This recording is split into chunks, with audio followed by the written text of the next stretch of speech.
Shalom, selamat pagi saudara sekalian. Salam di dalam kasih Tuhan kita, Yesus Kristus. Apa kabar saudara pagi hari ini? Kami berdoa saudara selalu dalam keadaan yang baik, bersama keluarga, dan saudara senantiasa melihat kebaikan Tuhan di dalam kehidupan saudara. Berjumpa kembali dengan Gereja ICC Bandung dalam devotion pada pagi hari ini. Mari kita belajar firman Tuhan bersama-sama saudara, dan saya berdoa kita semua akan belajar dan bertumbuh di dalam kebenaran. Dan izinkan Tuhan berbicara secara pribadi kepada saudara. Saudara terkasih, saat ini apakah saudara sedang berada di dalam sebuah tekanan? Ada tekanan di dalam kehidupan yang menekan kehidupan saudara.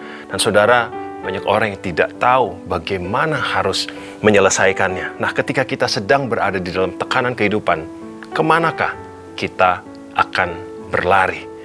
Judul devotion pada pagi hari ini adalah Tempat Berlari. Pagi hari ini saya akan membagikan kisah dari Injil Lukas, saudara. Mari kita buka bersama-sama di dalam Lukas 7 ayat 36 sampai yang ke-37. Saya akan bacakan buat saudara. Seorang Farisi mengundang Yesus untuk datang makan di rumahnya.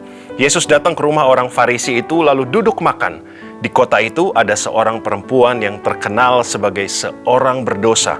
Ketika perempuan itu mendengar bahwa Yesus sedang makan di rumah orang Farisi itu, datanglah ia membawa sebuah buli-buli pualam berisi minyak wangi. Perikop dari cerita ini adalah Yesus diurapi oleh perempuan berdosa. Dan mungkin juga saudara sudah pernah mendengar kisah tentang ini. Saudara sekalian, suatu kali seorang Farisi disebut juga sebagai seorang pemuka agama Yahudi mengundang Tuhan Yesus makan di rumahnya. Dan saudara sekalian, di saat yang sama, seorang perempuan berdosa mendengar bahwa ada Tuhan Yesus di rumah orang Farisi itu.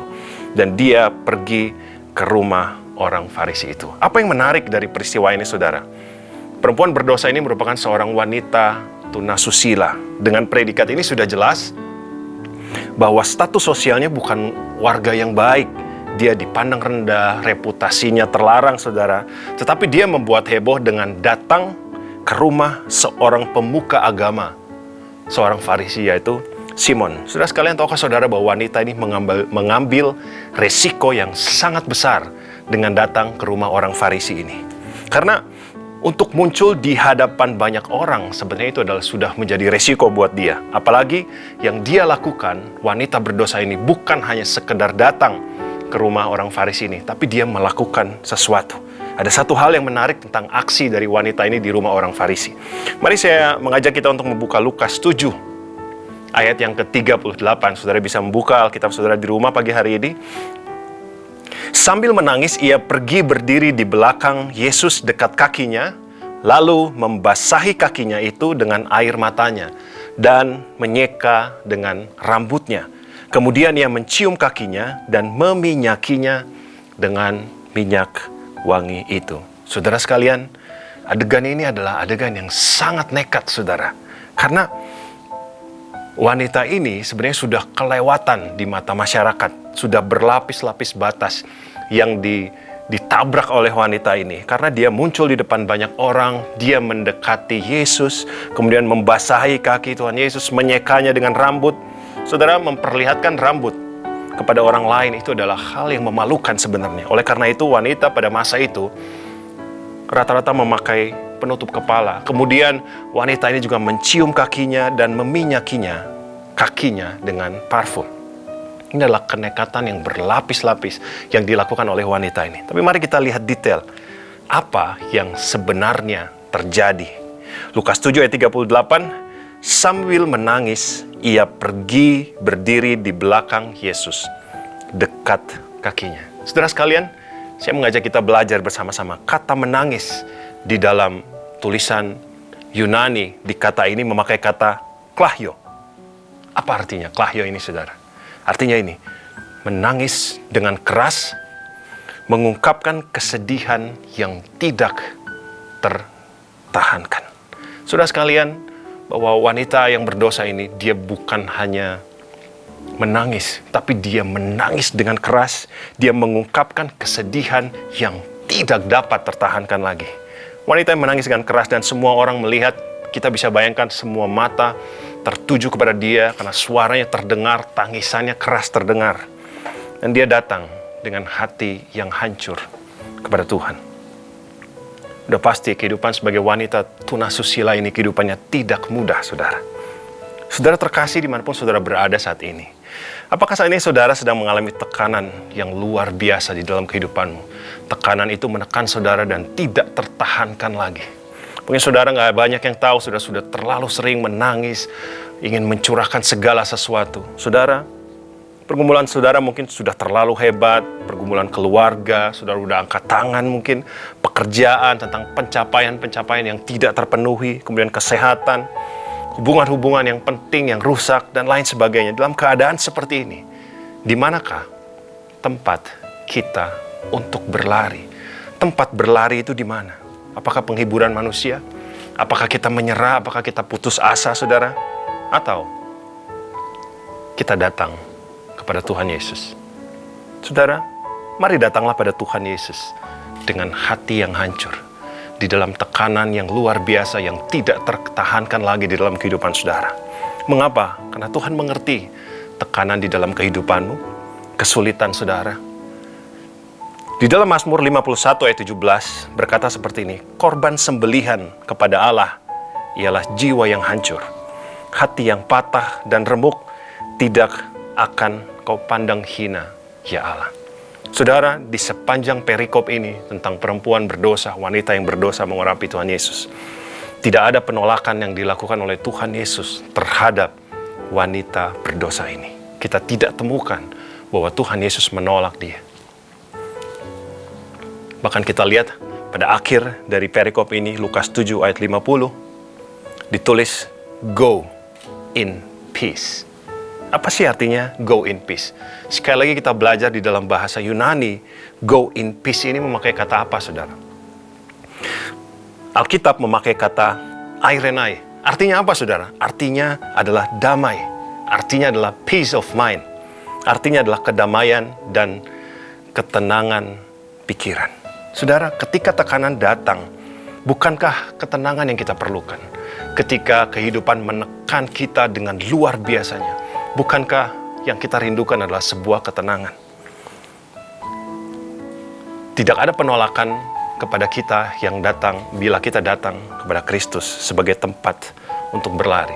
Tetapi yang kita peroleh justru go in peace. Kita akan memperoleh ketenangan. Saudara sekalian, apapun tekanan yang sedang kita hadapi pada saat-saat ini, di tengah masa-masa yang sukar, masa-masa yang sulit, tidak ada yang terlalu jauh bagi Tuhan Yesus. Tidak ada yang terlalu berdosa, terlalu buruk, terlalu hina. Yang diperlukan hanyalah, mari jadikan Tuhan Yesus sebagai tempat kita untuk berlari. Karena Tuhan Yesus menerima semua orang yang berlari dan datang kepadanya. Amin, saudara. Itu hal yang pertama. Kemudian hal yang kedua, mari kita lihat hal yang lainnya di dalam cerita tentang wanita berdosa yang mengurapi Tuhan Yesus. Di dalam Lukas 7 ayat 38, saudara, mari kita baca bersama-sama. Kemudian ia mencium kakinya dan meminyakinya dengan minyak wangi itu. Saudara, minyak wangi ini sangat mahal harganya. Wanita berdosa ini mencurahkan minyak wangi yang mahal harganya ini yang menarik. Bahwa dia mencurahkan minyak wangi ini kepada kaki Yesus. Biasanya minyak wangi ini dicurahkan kepada kepala. Tetapi kenapa dicurahkan di kaki Yesus? Saudara, karena mengurus kaki merupakan tugas yang rendah. Tugas yang diberikan ini biasanya tugasnya diberikan kepada para budak atau hamba yang paling rendah. Tapi saudara lihat, wanita berdosa ini datang kepada Yesus dengan nilai-nilai kerendahan hati. Ia memberikan sesuatu yang berharga, yaitu parfum yang sangat mahal untuk Tuhan Yesus, tetapi dia tidak memberikan dengan kesombongan diri. Karena itu barang yang mahal, saudara. Matius 23 ayat 12 berkata seperti ini, barang siapa merendahkan diri, ia akan ditinggikan. Saudara sekalian, ini adalah nilai kerendahan hati. Bagaimana dengan kita?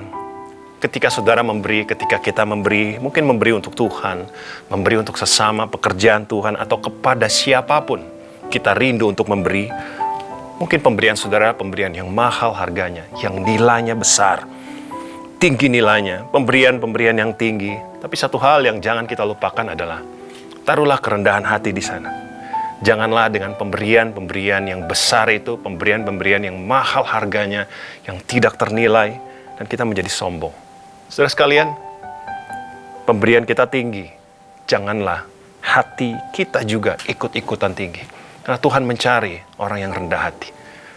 Tetapi pemberian kita tinggi, tetaplah kita rendah hati di hadapan Tuhan.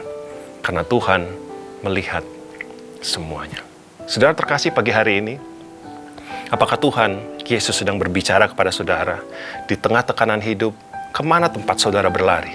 Pokoknya saudara membuka hati dan datang kepada Kristus, karena Tuhan Yesus akan memberikan ketenangan di dalam kehidupan saudara. Dan pagi hari ini juga, Tuhan Yesus mengingatkan kita, ketika kita memberi, jangan lupa ada kerendahan hati di sana. Tuhan melihat orang-orang yang rendah hati. Tuhan mengasihi orang-orang yang rendah hati. Karena itu berarti kita mengandalkan Tuhan yang besar, Tuhan yang sanggup melakukan segala sesuatu.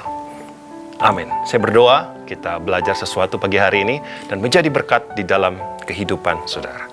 Mari kita berdoa bersama-sama.